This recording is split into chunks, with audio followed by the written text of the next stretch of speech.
Welcome back to Death Before Booze. I'm Sam.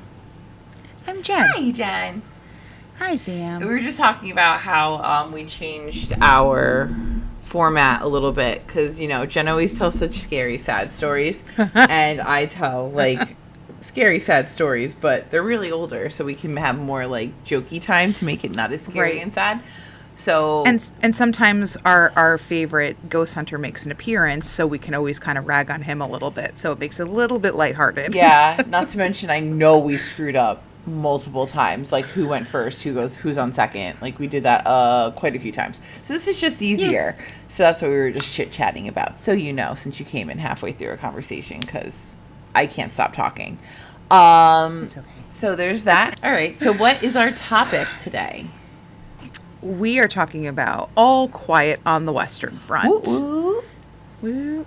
Yeah, like yes. Wild Wild West, so, Jim West, Desperado, Rough Rider. No, you don't want nada, like Wild Wild West. Listen, haters, that's a great movie. That's a great song too. It's and the original Men in Black song.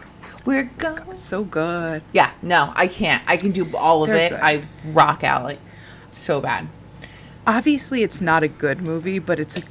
It's one of those like it's a terrible movie, but it's really good. It's because it's terrible. It's a bad movie, but it's a great movie. Like Rotten Tomatoes probably like shit all over it, but I love it. I think I need to watch that later. All right. You know what? I'm so sorry. One more thing, and this is like a little teaser for next week. I looked at what's coming up next week, and I honestly think you and I interpreted that topic so differently. Okay. It's gonna be okay.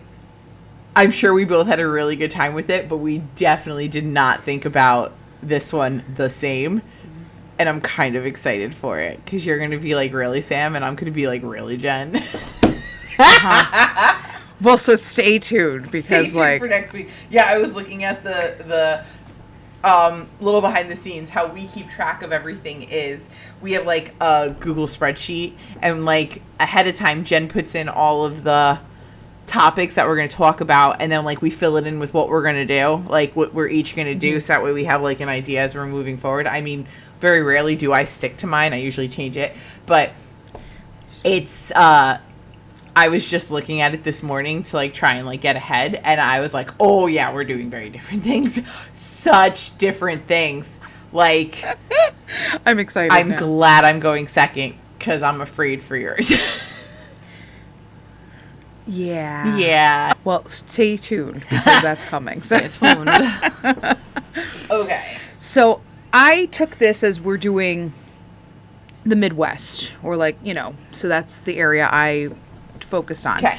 So I'm doing the strange case of Andrew Sadek. So before we get into this, he was born November 22nd, 1993 in Valley City, North Dakota, to John and Tammy. Apparently, Valley City is a quiet town, and I didn't know this, but apparently North Dakota is the third least popular state in the United States. I get it. I mean, it's not a good title to have, but I get it. It is what it is. Also, the entire state has less people in it than San Francisco, but has twice as many unsolved disappearances. So that's very concerning. Question. Yeah. Where is that place? Is it in the Dakotas? Okay. No, there's a place off of one of the national parks where like there's like a spot, like a circle, like a radius of miles where like if you killed somebody in that thing, like you can't be charged with anything or tried because there aren't enough people around that area to be able to pull a jury. I didn't know that. Somebody, yes. No. This is a thing. There is a spot, and I'm pretty sure it's off of one of the national parks, where, like, if I murdered you there, like, I could get away with murder because they probably wouldn't find your body, let's be real. But two, I mean, when they would go to put me on trial, they couldn't because there aren't enough people to pull for a jury. That's insanity. Like, okay, wait. Let me get my phone back out. there's a zone of death in Yellowstone. Population 0. A 2016. It's a legal loophole might let you get away with murder in Yellowstone. It's a part of Yellowstone. There we go. Yeah. I didn't know that. Oh. Huh. Huh. Now I'm gonna like do more research on that because I'm interested. But so he was raised on his family's cattle farm, and he had an older sibling, Nicholas. Unfortunately, in 2005, Nicholas was killed in a grade crossing accident. I'm not entirely sure what that means. I'm assuming it's kind of like going from kindergarten to first grade, and somehow he dropped dead. That's not. No. You said grade crossing. Oh, that would be. I did, but I'm assuming it's like a car accident type of thing, maybe sad. with like. So it unfortunately had a really big effect on Andrew. Of course it does, because his older brother. Andrew was described as shy. He was quiet, but very smart. He graduated from high school. He went to go to be an electrical technician at North Dakota State College of Science in 2012. Great. Outside of school, he enjoyed doing lake activities, golfing, bowling, and working with electrical systems. Makes sense. And honestly, we need more people like electric technicians. So, oh my God, good on you. Yes, go for the trades. You make so much money. I agree. Doing shit like that. I know you're not supposed to do this, but like my high school kids who were like, I don't know, blah blah blah. I'm like, go to a trade school. Like, don't go to college. Dude, don't do what I did. So expensive. You're what I not did. getting a job anywhere because fucking everything sucks. Everything is dust. Like, we need people who can work on cars like my husband. We need people who can like fix your roof, build a house. Yep. Do woodworking. People need to make coffins. I'm sorry. I mean, thank you. He also had aspirations to take over the family farm. Okay, so like a little bit of both. Mm-hmm. And he was considered a homebody, and according to his mom, he, quote, kept his nose out of trouble. Good for him. He's not Good like for us. him. Not even a little He's bit. not No, like us. not like us. I can't even pretend. Like, the horns hold up the halo, people. That's about it. I love that. Mm-hmm. I love that. I've never heard that. I love that. Oh, yeah. All the time. So April 2013, Andrew had gone out of his comfort zone, and he actually tried some weed. Yeah! I mean, don't do drugs, kids. That's legal in most places, yeah. So like, whatevs, right? Get it. Death before booze. It's legal in most places, so do what you want. You know what? Do what makes you happy. Just don't get in trouble. Follow your local laws. Agreed. So, again, this is a typical thing that once you go to college, you experiment with like drinking and go, and you know what? Okay, fine. So, now this actually became a little bit of a regular habit for him. So he continued to smoke weed and do the thing. Good for him. He even started to sell a gram or two to his friends. Now, again, I'm not good with measurements. I'm not good with drug things, but that's a very small amount. What are you doing with that? It's literally. I mean, one time, maybe you're smoking. I mean, I'm not going to lie. All I do is gummies and vape, so I have no idea. Like, what? I've never actually rolled anything. I have no idea. Right. So like, I don't know what's a good... But I feel like a gram or two is very small. Like, going back to science class when you had to, like, you remember science class? I'm so proud of you. I literally was in a class of kids who ate the blue powder. So, like, it was very memorable for me. Ate the blue powder? What is it, like Kool-Aid? Uh-huh. It was something that our teacher said specifically, hey, don't eat this and don't smell it. Like, don't go like sniff it. And of course they just went, Did they die? What happened? No. I mean, they're fine, I suppose. I don't know. Were they at your last reunion? I didn't go to my last reunion but they did survive the year. Oh, okay, then they're fine. We were the whole, but yeah, but I remember like measuring things, and I remember a gram was very tiny. So like, I don't even think that that's a significant to be called like a drug dealer amount. No. You know. I mean, if you're sharing with your friends, you're not a drug dealer.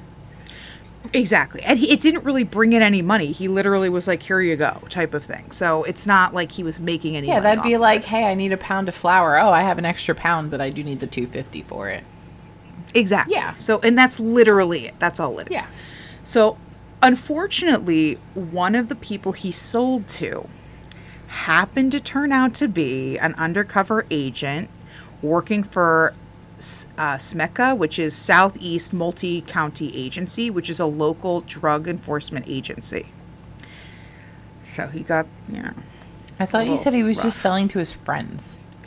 Yes, So his but friend was unfortunately, an undercover guy and put him in jail? Rude. yeah, I know. That So was it's rude. unfortunate. As a result, SMECA would perform a search on his dorm, where they found a grinder with marijuana residue. Nice. I mean, bad. Don't do that, kids. Right. He admitted, yes, the weed was his, but he wasn't arrested or charged at the time. Okay. Cool. Bye, Felicia. The next day, one officer, Jason Weber, we don't particularly enjoy him, and I'm going to tell you why. Dick. But he is Richland County Deputy Sheriff, and he happens to be a SMECA officer. He told Andrew, all right, you got to come down to the station. You got to discuss your options with us. Mind you, the amount of weed that he's selling to people isn't a significant amount. Isn't like, like a Diddy party type of thing that we're going with. So yeah, you didn't hit so the kingpin. You hit like somebody who was trying to share and recoup his losses. Exactly. Yeah. Like that's who you got. So Jason Weber says to him, okay, you sold weed on campus, so you're facing a Class A felony with a possible sentence of 40 years. What? Mm-hmm. What? Yeah. Is this real life? But it doesn't sound right, like it doesn't, because I'm like, that doesn't sound right at all. Like that sounds like I sold all the cocaine and threw a Diddy party. Yes. And I had it in my dorm room. Like, he didn't have shit in his dorm room. He didn't have anything. So that's why he's like, you're facing a felony where you could get a possible 40 years. Now, to me, when I'm reading this and when something didn't sound right. Who do they think they got there? Chelsea Clinton? Like, I don't get it. Thank you. So he says to him, quote, obviously you're probably not going to get 40 years, but it is a good possibility you're going to have to do some prison time if you don't help yourself out. So there it is. You got to help us out here so that you don't get time. I swear, sometimes people listening, I wish you could see my face right now. Like, I am just like, No, what the fuck? And you know what? As like an old lady at this point, I'm going, there's so many red flags, but you have to understand, is a teenager still. He's in college. So to him, who's like never been in trouble before, this probably scared him. I would have called my mom. Yes. Not gonna lie, like I know I'd probably get in big trouble, but when I was in college and I did this, like if I did this, like, cause I didn't do weed or really alcohol in college either. It wasn't until like I graduated. I was such a lame duck, but I did the same actually. yeah, So- like not that I waited until I was 21. Like we were Italian, so like you have wine with dinner. You do like that was never a thing, but like actually like going to a party and like getting drunk and like I really didn't get drunk until I like literally was 21. Yeah. And I never did weed until like a couple years ago. Like when my doctor was like, you need weed, bro. When your medical professionals are bad. like, girl, it's legal. Go get it. You know it's bad when your doctor's like, so you need the dispensary opened up around the corner. Go get all of it. We also live in a state where it's legal. It's legal like in some Connecticut. states it's still not legal in some states. So just to be aware. Don't Yeah, no. Just don't do dumb things because we do dumb things. So Jason said, all right, in order to help yourself out, you're going to become a confidential informant for our department. No, I'm not. Yeah. No, I'm not. Public defender could get you out of this. An overworked public defender could get you out of this one. Are you fucking I agree. kidding me? Watch Law and Order once. I know. And this was 2013 too, so it's not like you had seasons of Law and Order to Oh my god, know. you had so many things. There were You so had many seasons things. of it. Hi, Dave. Like so many things you could have done. Yes. So they said, okay, in order to avoid the penalty, you're going to do this for us, and you would only have to do it until Christmas. Now, it's in April that they caught him. Okay. That's still a long time, though. So, all right. So it is questionable if he would be given prison time at all for this offense, because some states, again, as we talked about, legalize marijuana. Also, he wasn't a huge time dealer. So as Sam said, you literally got the kid who's like, I'm giving stuff to my friends and being like, hey, could you just give me back like $5 for like, whatever. Yeah, I would like to buy more, but I'm giving it to you, so you should help me. It's like, Exactly. it's the normal college thing. Like, hey, I'll cover the diner, but you need to. I'm I'm trying to drive. Give me gas money. Exactly. That's literally what this is. Literally what happened. Now, unfortunately, Andrew didn't really know anything about the law. Again, he's a good kid. Like, grew up with a good family, never was in trouble, didn't hang out with people who this was normalized. So it did scare him and he was shaken. So he did agree because he was afraid what the charges would mean for his future. He wanted to be an electric guy. He wanted to, work on his family's farm. He wanted to do all of these things. And he was afraid, well, shit, a felony on my record looks really bad. I get that. If we're going to take over the family farm, your family ain't firing you, dude. Right. I get his fear, though, because, like, I also was, like, in, like, high school was, like, the goody two-shoes where I was, like, I don't want to get in trouble. I don't want to, because I'm worried about everything. So I totally get this. However, there are a couple of things, again, Andrew could have done to avoid this. But he was like, okay, I'll do it. So by the end of April, Andrew had completed his first and second controlled buys, and he led Smeka to another dealer on campus. Okay. At this point, he continues to kind of work with the department. December came around.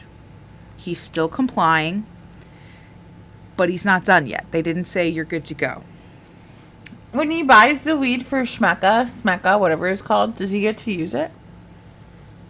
I don't think so. I think if I'm like channeling this kid, because literally like I think that's why I found this case so interesting, is because like I could have been this kid where I'm like, like, oh my God, I don't want to. So like, obviously he's not going to do anything to go off, so. Bullshit. January comes. He returned to campus. And he's still continuing to work with the company. Now, again, they told him by Christmas, you've served your time, you're done. But they kept kind of extending it, which is bullshit. Didn't he get it in writing? Dumbass. No, he didn't. Because Jason Weber was like, listen, bro, you're looking at 40 years in prison for this. Okay. So, I don't know. I understand the fear from this kid. So now again, like Sam and I are going to teach you guys, like Sam's got alibis. Stick with your aunties. We got you.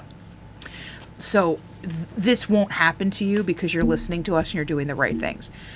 I can relate to him because of the fact that I'm like, I could see myself in his shoes and going, holy shit. Like, it's being scared shit. I get it. But now, December comes around and he's still doing this. He did buy weed from another dealer, one who was identified by Smeka officers. So he's been kind of doing still things.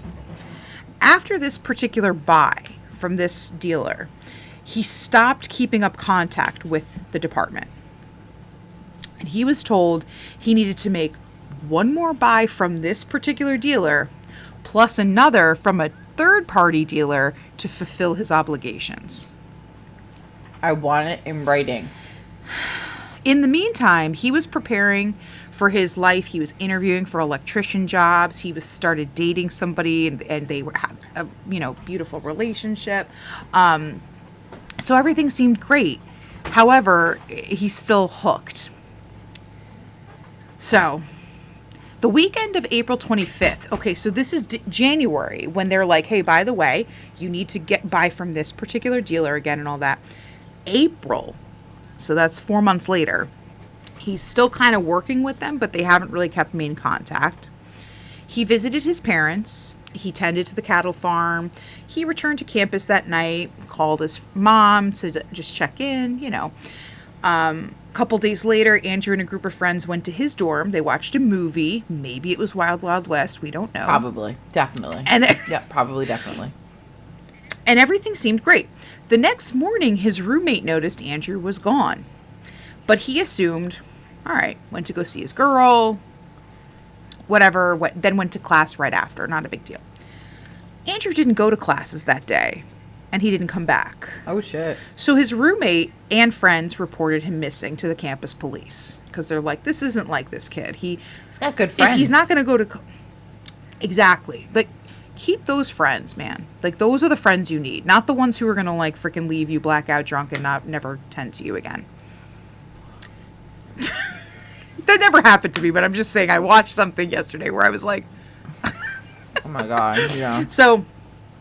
Security footage captured that Andrew did leave the building at 2 a.m.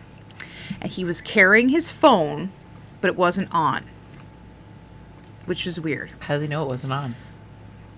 I guess they tried to track it, and, like, if your phone is off, they can't, like, it doesn't ping off the...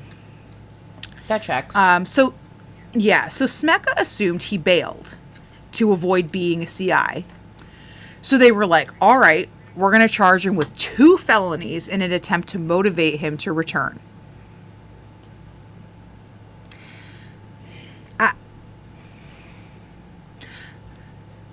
I don't think they should be involved. And I don't know how things work in other states, especially like the western states where they don't have a big population.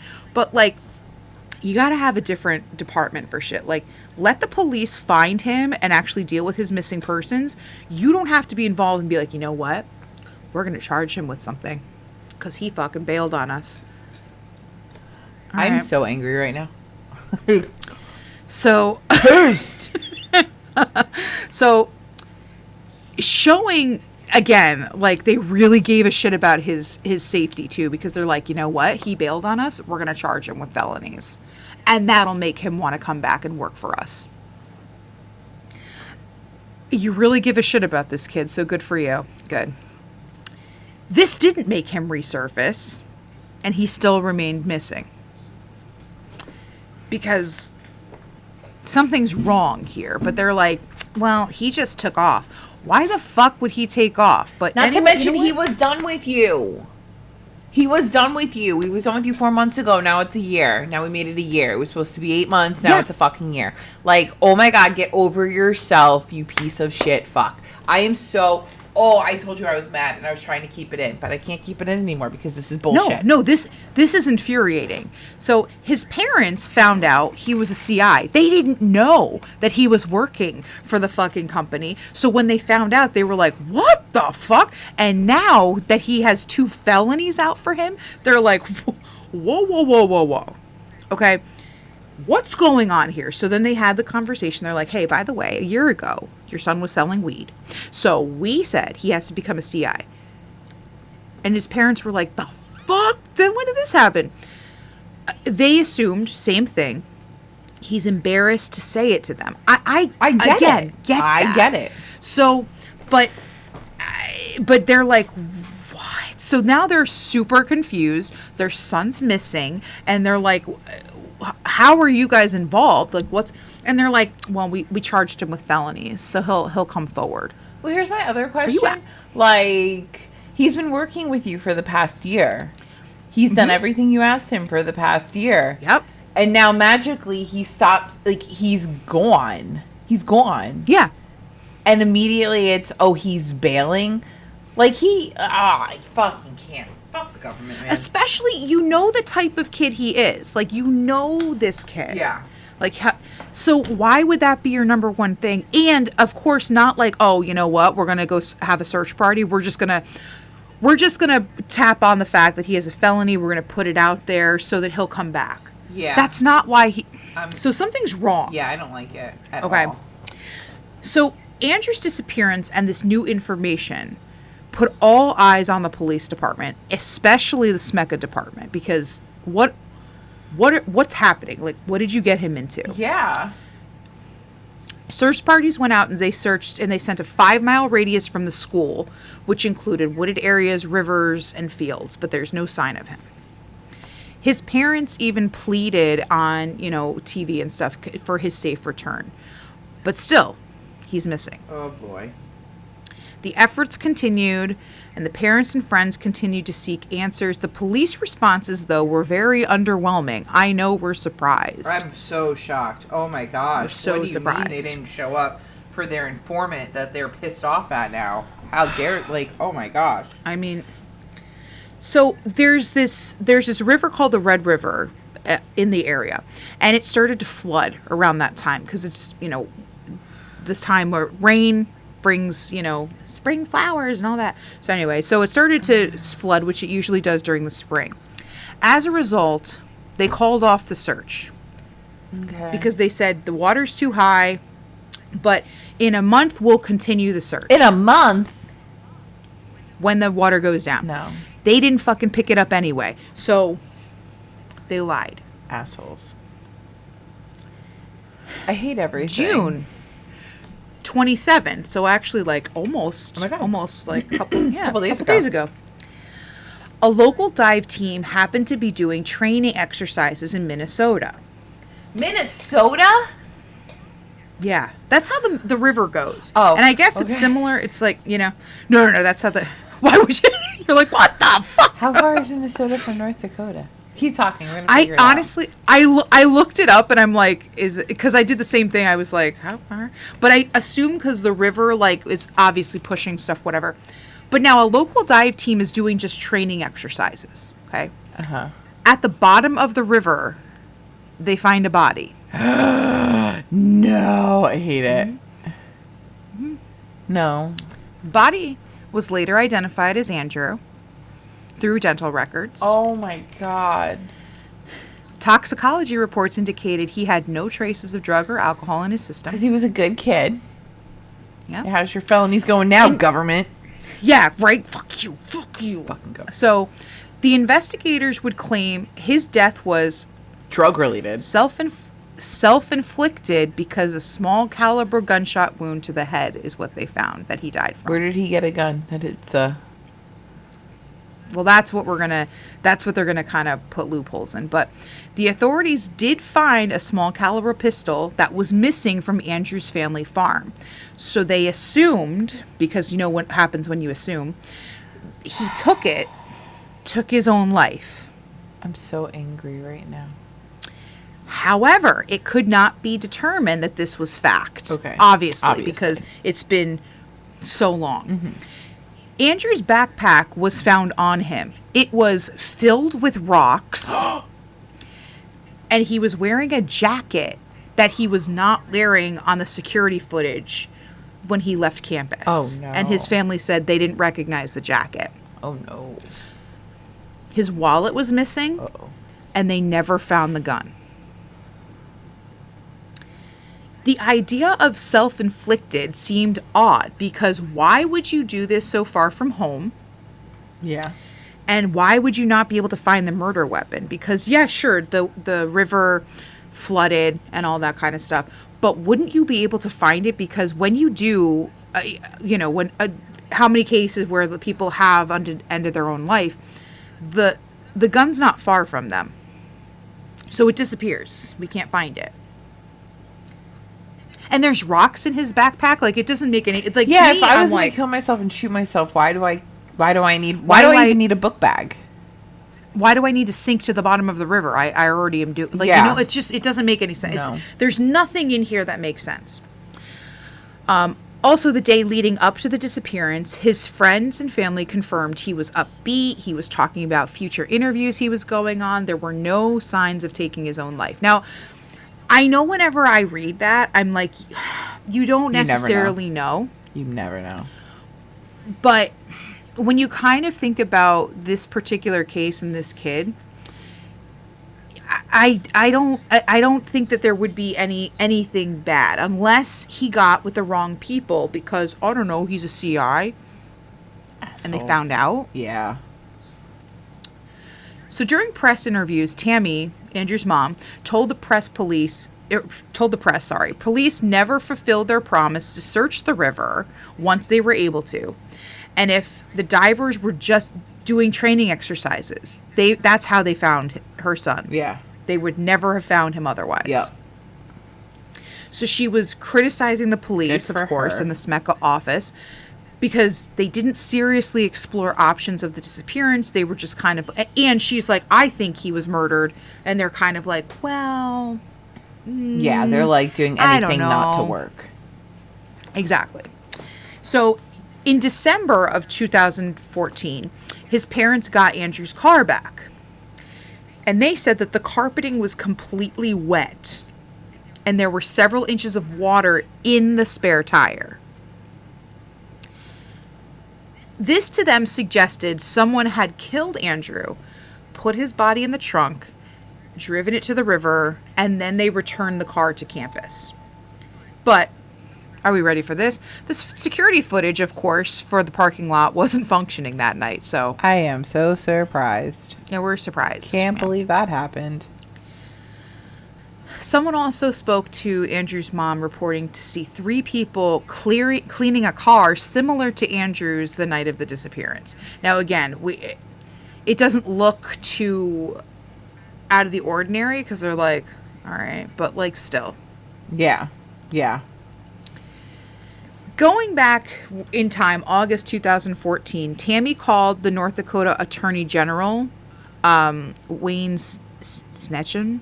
Nailed it. To investigate SMECA's handling of Andrew being a CI. The panel's reporting, which was eventually published in 2015, found that most of the SMECA's handling had followed law and procedure. There was no documentation.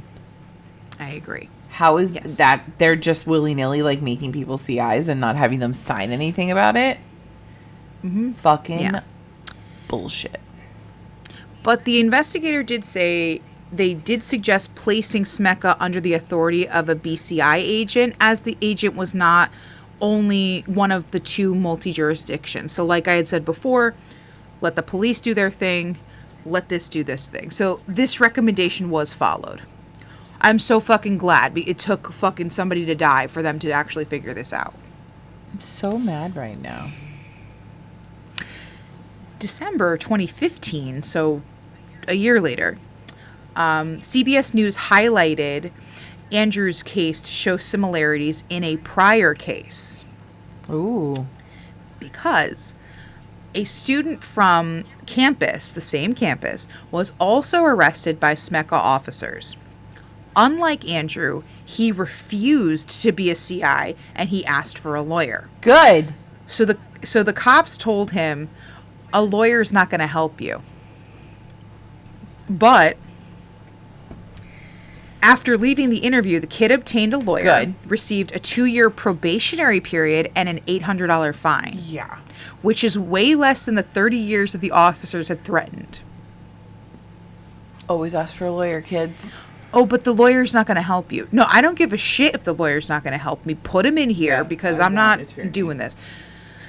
They also interviewed an undercover officer who said he was required to inform the arrestees of the Sixth Amendment rights until after they were charged. And about to asking questions that... So the Sixth Amendment is like the right to a speedy trial, also requires defendants to be notified of the nature of their accused crime. So this undercover officer was told he wasn't required to do it until after they were already in the care. So to me, that means that there were issues, but like apparently not enough to do anything. Big fucking surprise when you're going against the fucking government, but and you know, police departments, but whatever. So Governor Rick Becker worked with Andrew's family to draft a legislative a legislation to respond. The bill would lower penalties for possessing marijuana on campus by making offenses less severe, ending mandatory sentencing, and increasing the amount to be charged with dealing. Okay. It also regulates CIs and prohibits recruitment from public college campuses. This is similar to Florida because in 2006, Florida had Rachel's Law put into place. Rachel Hoffman was killed by dealers in a botched drug sting while she was a CI. Wow. So this law reformed law enforcement's recruitment of using CIs. So they kind of did a similar thing here. They were like, well, we're looking at that and seeing you can't just recruit kids from college campus to be a CI. Wow. You can't do that. Wow. Huh, how about that? According to the attorneys, the law was published back on for legislation, but they were able to get state level help because the governor did push it along.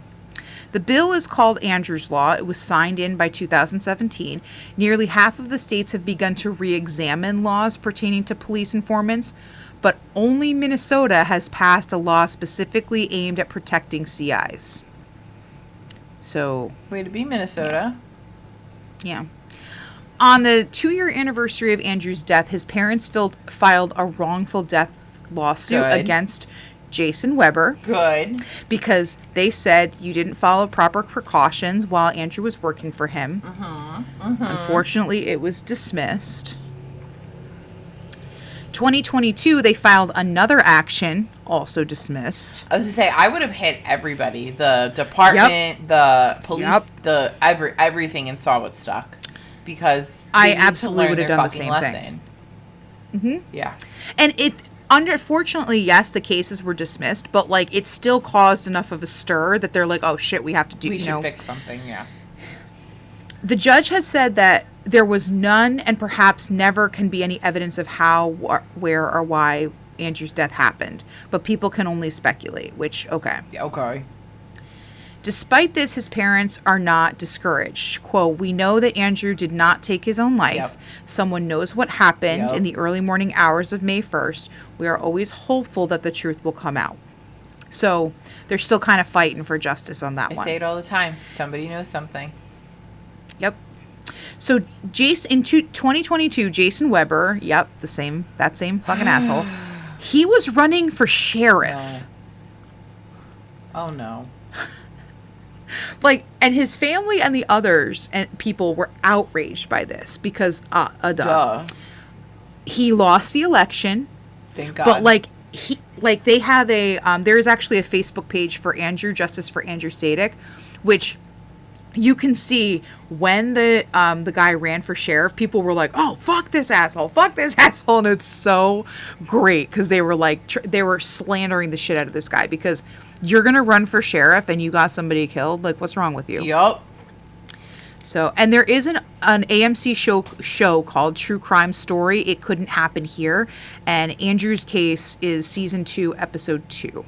So if you are interested in hearing more fuller details about the case, you can head there. So unfortunately, this is one of those, like, it's kind of unsolved because we don't know what happened to Andrew. But at the same time, their family is still hopeful. And unfortunately, it's just wow. It made me really mad. I'm really mad. So I thought I should share it with everybody. Good. Now we're all mad. I know. Great. Now we're mad. Let's get into my story. Because we're all mad. Yeah. We're all mad. I'm angry. Okay. I went a little more southwest. Okay. So we're heading back to Tombstone, Arizona. We're covering the Birdcage Theater. Woo! I love it. Okay, so Tombstone, Arizona. Now, we spoke about this in episode 17 when we were talking about Big Nose Kate's. So this is right down the street from there. And if you are done with this episode and want to go listen to that episode, I'm not going to get mad at you. Go ahead. Have a great time. So Tombstone, Arizona is known as the town Too Tough to Die. And it was named that way after all this happened. So we have the Birdcage Theater, and it opened in December 26, 1881, by Lottie and William Hutchinson, Billy for short. And Billy was a variety performer, and he wanted to open up a theater and present respectable family shows. But he wanted to do this. Was the dream, the aspiration. This aspiration. This was the dream.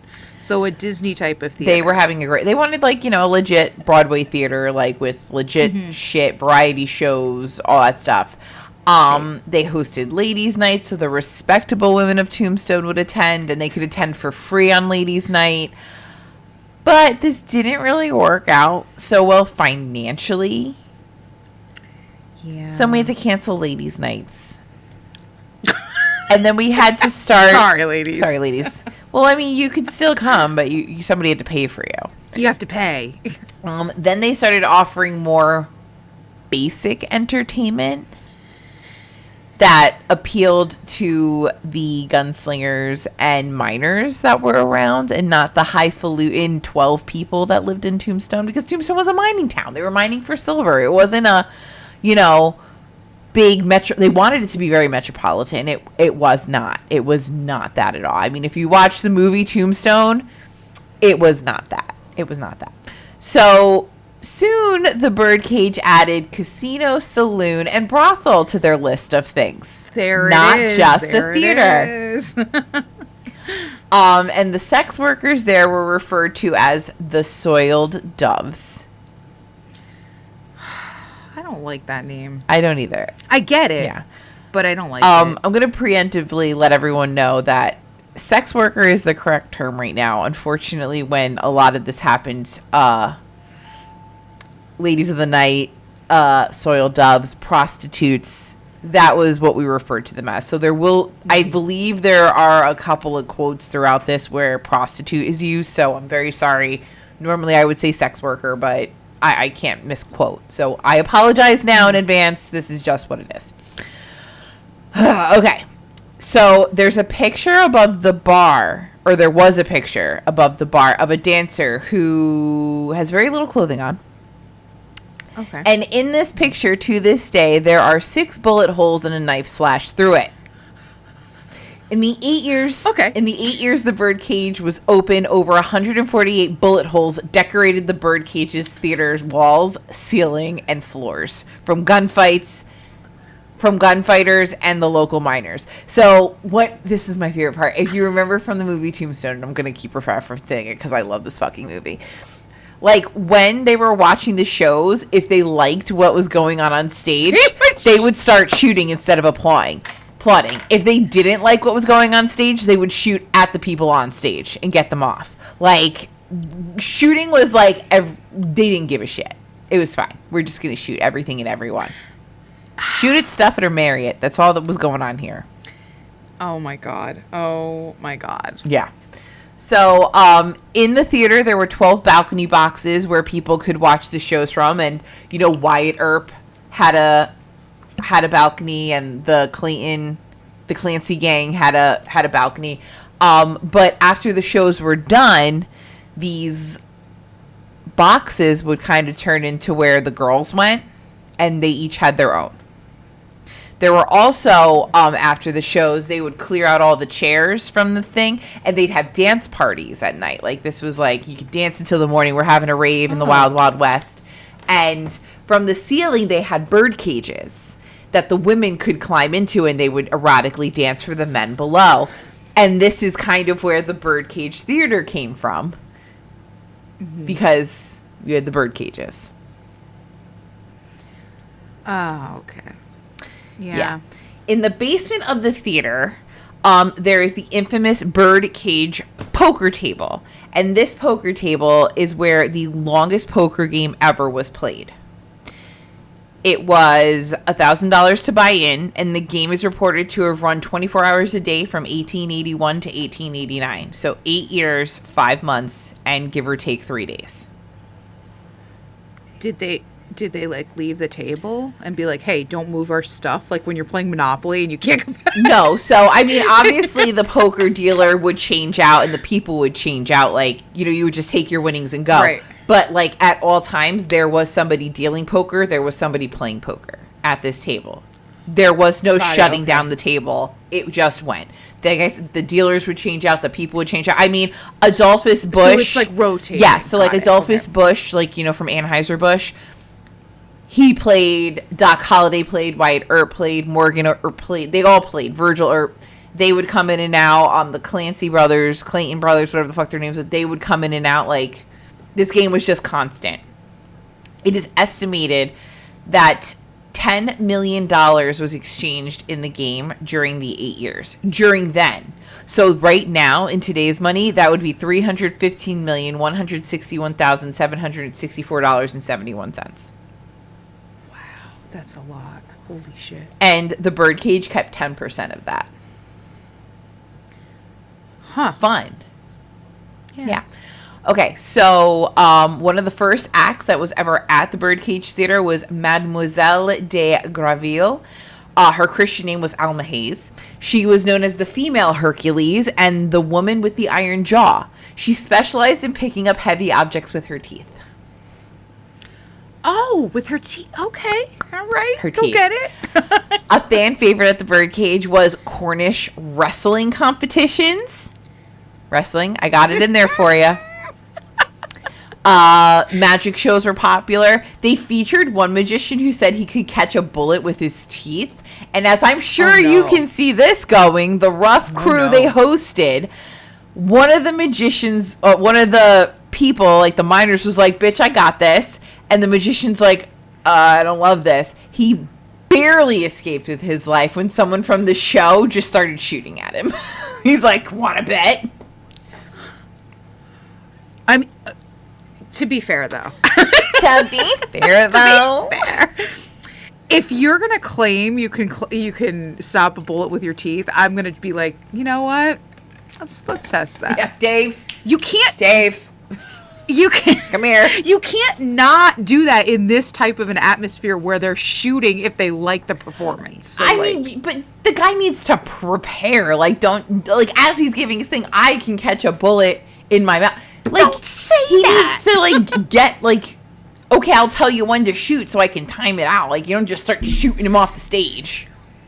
Well, of course, but Look like where we are. the crowd the crowd you're getting is not going to be like, okay, we'll wait. Oh, I'm so excited to see how this is going to go. Yeah. There was also a show called The Human Fly. So women were dressed in tight black clothing, and they would walk up the walls of the Great Hall.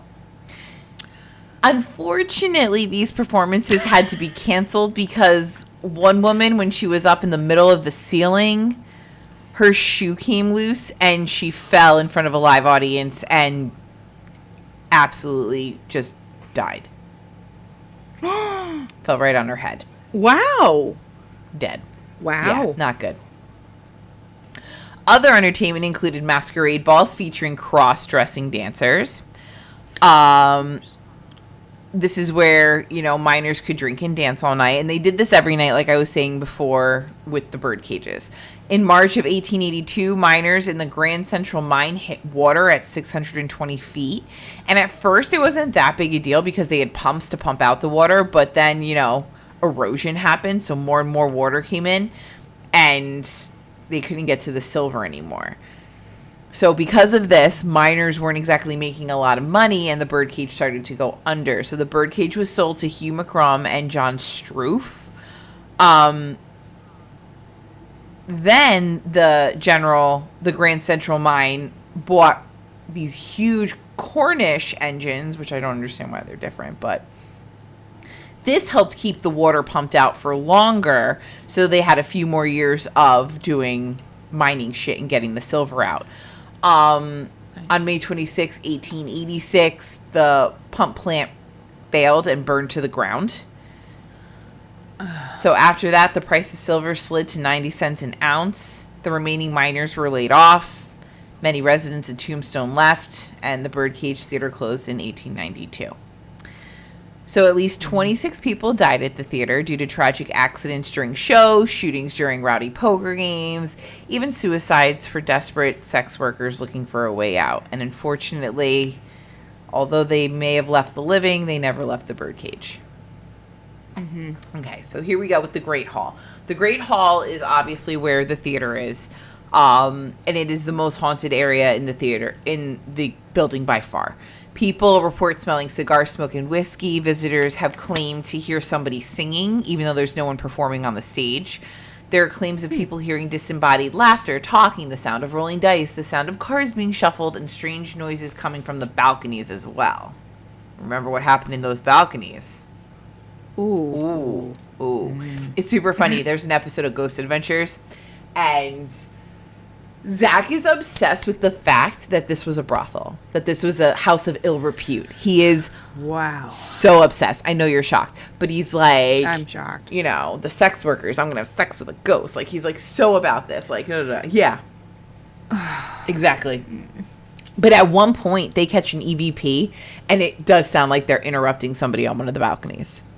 Like, I swear to God. Even I'm like, yeah, no. I think so somebody's getting lucky. That's so funny. People say in certain areas they have a heavy feeling of despair. Apparitions in old-fashioned clothing have been seen partying in the Great Hall. And then there's a ghostly stage assistant who wears black and white pants and walks around with a clipboard in his hands back and forth across the stage that hundreds of people have seen. Wow. Yeah. In the basement, objects tend to disappear and reappear. So, for example, there was a $100 poker chip.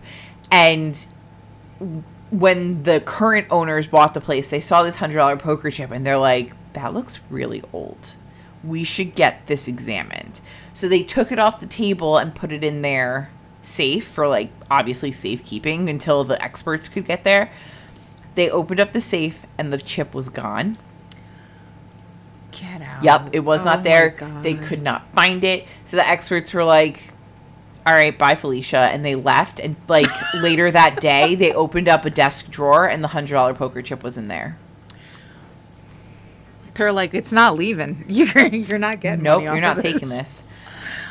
There's a wine cellar in the basement, and there have been sightings of a ghostly cowboy who goes from the poker room. He's often seen at the card table. He's also been standing at the bar upstairs. There is a woman in old-fashioned clothes, often seen right by the wine cellar. And there's also a woman completely naked who walks down the stairs and goes into the wine cellar and disappears. And at this point, that's where Zach was like, we need an X camera. I really, really, really, really, really, really, really want to catch that. Give or take 2 or 3 reallys. Of course she does. Of course he does. Of course he does. And then this one's sad. There's in the wine cellar too, there's an apparition of a man who seems very desperate and confused, like he's trying to look for someone, or possibly like he's looking for the money that he lost at the poker table. Sad, right? Okay. Also on display at the museum. So the Birdcage Theater is now a museum. It has like a whole bunch of old relics and all this other stuff. So on display is the Tombstone hearse known as the Black Mariah. And it's beautiful. Like, for a hearse, like, so think of, like, an old carriage, like, you know, horse-drawn carriage, like Cinderella, but it's all black. It's trimmed in 24-karat gold as well as sterling silver, and it is the first vehicle with curved glass. And the glass is original to when it was built in the 1800s. Wow. Yeah. And around it are, like, all different coffins, so, like, people would know, like, what kind of coffins you would have been buried in Tombstone in the 1800s, things like that. Mm-hmm. So it's said that the Black Mariah had a cowboy for breakfast every day. Okay. So every single morning. Every morning. Because you're in the desert, so in the morning, like, you know, you kind of process the body at night, throw it in there in the morning, and you want it buried before it starts starting to stink. You don't want it to smell like a dead body. Like, dead body. We don't want that. We don't want that. So, wow. Is it just people? Is it like a cowboy just in general, or is it someone from the bar? Like from the... It's from the Tombstone in general. Oh, okay. Yeah, like right, this was the hearse for all of Tombstone. From 1881 to 1917, okay. This was the hearse you used. Like, it carried the guys from the OK Corral massacre. Yeah. Okay. Currently, the Black Mariah is valued by the Ford Museum at over $2 million. And while the Ghost Adventures people were there, I don't know why, but Zach told poor Aaron to climb under it and they got some really freaky EVPs, and I'm pretty sure something grabbed him. And then in the back, you see like a shadow or an orb, a mist, something in the background start moving as he's trying to talk and like get more EVPs. It's like a lot happens in like very little time. You're like, what the fuck? Like, you have to watch the scene like 6 times to see everything that happens. Wow. Huh. I love how he just lets Aaron do his stuff. He's just like, hey, you know what'd be great? Crawl underneath this thing. Yeah, crawl underneath it. I mean, even for the ghost tours that they have there, so nightly they have ghost tours. I talk about it a little bit later, but they usually do about 2 ghost tours a night. And oh, cool. A lot of the paranormal activity outside of the Grand Hall is right around the Black Maria. Like, they think a lot of souls are stuck on this thing. That makes a lot of sense. Yeah. Okay, so we were talking about Wyatt Earp and the Clang family and how they are not friends, right? We talked a little bit about it in the Big Nose Kate one, and they did not like each other. So Wyatt Earp came in, he retired from being a lawman, and he just wanted to make money in the Wild West and be left the fuck alone. But the Clantons were fucking around, being cowboys, or what they called themselves, cowboys, and they were just wreaking havoc all over everything. So, like I said, Wyatt Earp had his own box, and they would all go to the theater together, and they would all see what was going on. And at one point, Wyatt Earp obviously is the hero of our story, but when the Birdcage Theater turned into a museum, they had a statue or a mannequin or whatever of Wyatt Earp, and they put a 10-gallon hat on him, and they put him in the balcony. And every single night for like 6-7 months, the hat would be off of Wyatt Earp's head and on the floor of the Grand Hall below. One time, the statue completely turned itself around, so it was facing the opposite wall. And they couldn't figure out what the fuck was going on. And then one day, an expert came in to, like, you know, look at something or do something there. And they were like, why is Wyatt in the Clanton's booth? They're like, what? So when they moved the statue to the correct balcony seats, everything stopped. It was absolutely fine again. Why didn't you just do that from the beginning? Why did you? Well, all right, I don't think they realized. Yeah, that's fair. I mean, yeah. All right. Okay. So, as every haunted place that we talk about, there's a woman in white here. She is one of the most popular and most seen ghosts on the property, but she appears to be a proper lady rather than one of the quote-unquote soiled doves. So one employee said, quote, almost everyone who works here has had an experience of some kind with the lady in white. I have even seen her. She came down the stairwell into the poker room. She wore a white dress with a white bonnet. She stood in front of me for a very long time without reacting to my presence at all. It's like she didn't even know I was there. She's what they call a, quote, residual haunt. No one has ever identified who she is. A bonnet indicates she was a proper lady, and no proper ladies ever came in here. Most of us who work here think she came in with a hearse and is now trapped here. End quote. Oh, no. Yeah. That's too bad. Yeah, it's sad. Okay, this is a story for you.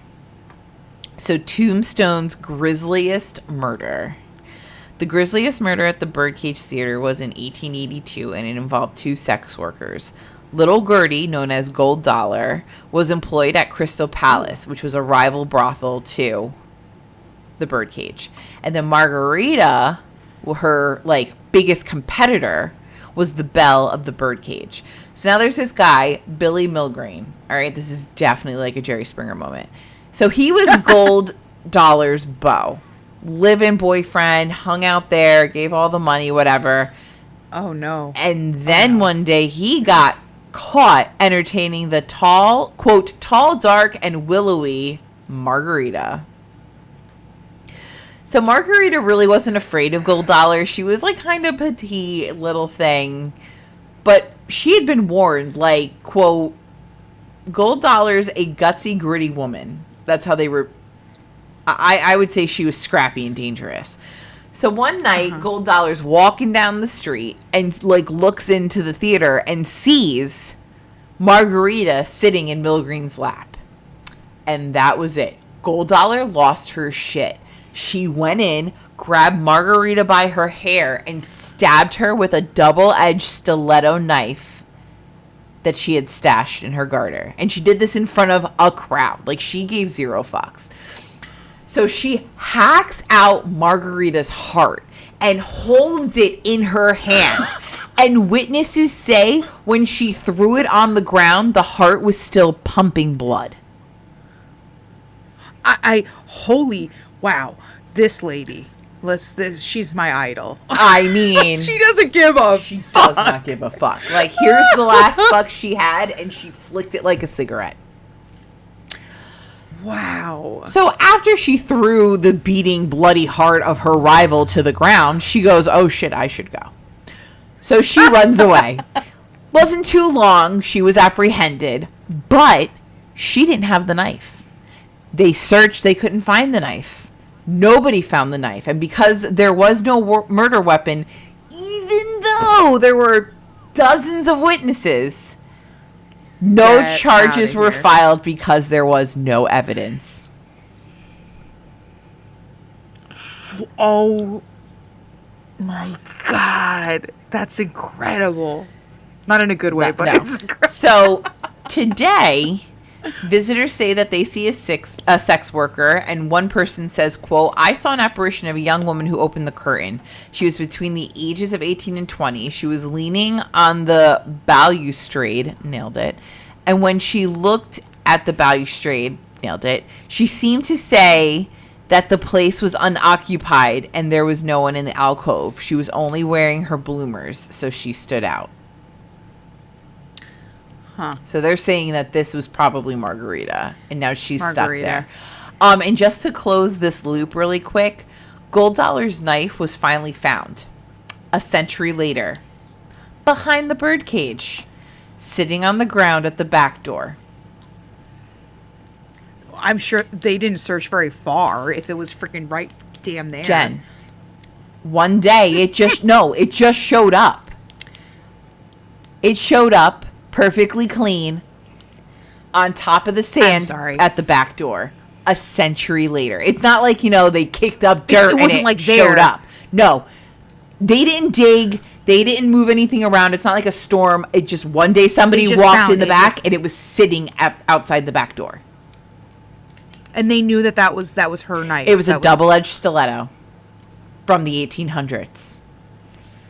How many of those would just be randomly sitting on the ground for no reason? They say Margarita finally found it and put it there so somebody would see it. And put it there. So now it's sitting in the museum and you can go check it out. Oh my God. Crazy, right? See, I thought it was just there and they were like, well, we looked everywhere. No. It was not there. It was there now, though. Wow. Okay. I see you. Yeah, I see you. I see you. And I am going to quick reference this. There are 2 episodes of Ghost Adventures where they go to the Birdcage Theater. I did not get to really watch them to do this, but I mean, I was already at 10 pages of notes, so we're good. But you can always go watch those for more of our best friend, Zach Bagel Bites. And you can visit the Birdcage Theater today. It is a museum. They also have shows. And they host ghost hunts at 6 and 8:30 daily for $40 per person. Oh my God, this is another check mark on our Arizona Put it on the list. Trip. Yep. I would love to see that. How cool would that be? I think we should start in Vegas and do a little loop and see all these little places and then end up back in Vegas because I just love Vegas. That would be a lot of fun. I think it would. And we already have a map of things in Arizona we want to see. So that are haunted and shit. So I think it would be great. Yep. That's incredible. There you go. Well, thanks for stopping by, guys. Yeah. What did we learn today? Always call your lawyer. Yeah, no, that's the number one thing. Always get a lawyer involved. It doesn't matter if the cops say it's not going to help you. No. I can't believe they fucking said that. I mean, even if they say it's not going to help you, at least, when you become their CI, they'll make sure that there's documentation about it, and there you go.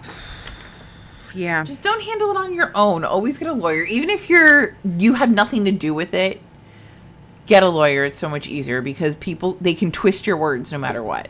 Like, anybody can interpret anything anyway. It's not just, like, the police. Like, it could be the best police officer who's doing everything right, but the way you said something, the connotation of what you said, like, it can be twisted, even for the person who's trying their best to do the best that they can. It just is what it is. But thank you for listening.